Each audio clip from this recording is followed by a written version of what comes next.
在家裡面自己做爆漿芝士土豆球，不用出去外面吃了啊，经济實惠，而且非常的香，軟糯拉絲，給他們吃上幾個，感覺還能挺扛一頓時間的。這個是蒸好的土豆，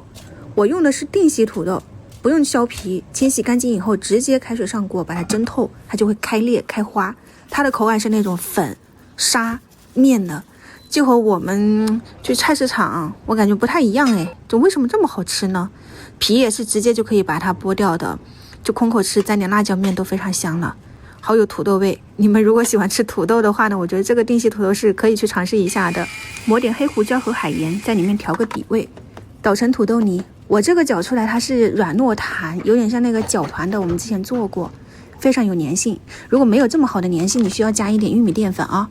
然後再把它攤成一個土豆餅，裡面放上芝士碎、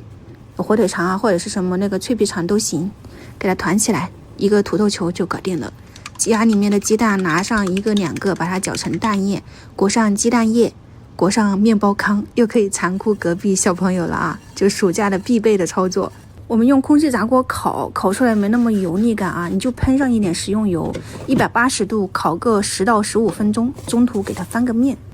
就可以了。你看都爆漿了啊！外面那一層麵包糠同樣是烤的脆脆的，雖然沒有油炸的那麼的香，但是口感一點也不差啊。你掰開可以看到中間的那個芝士是軟糯鹹香拉絲的，然後再配合他們比較喜歡吃的脆皮腸、火腿腸，咬上一口真的超級滿足。就是剛剛出鍋有點燙啊，你們也要慢慢吃。小朋友你就給他擠上一點番茄醬，我們吃可以配上辣椒醬或者是辣椒面。搗好的土豆泥除了做這個芝士土豆球，你還可以烤那個土豆條，就是薯條吧。你把它稍微的按扁，放到冰箱凍一會兒，凍到有點硬的時候，你把它切成條，然後同樣的方法就是放到空氣炸鍋裡面噴點油，把它烤脆烤香就可以了。然後我還剩了一點，我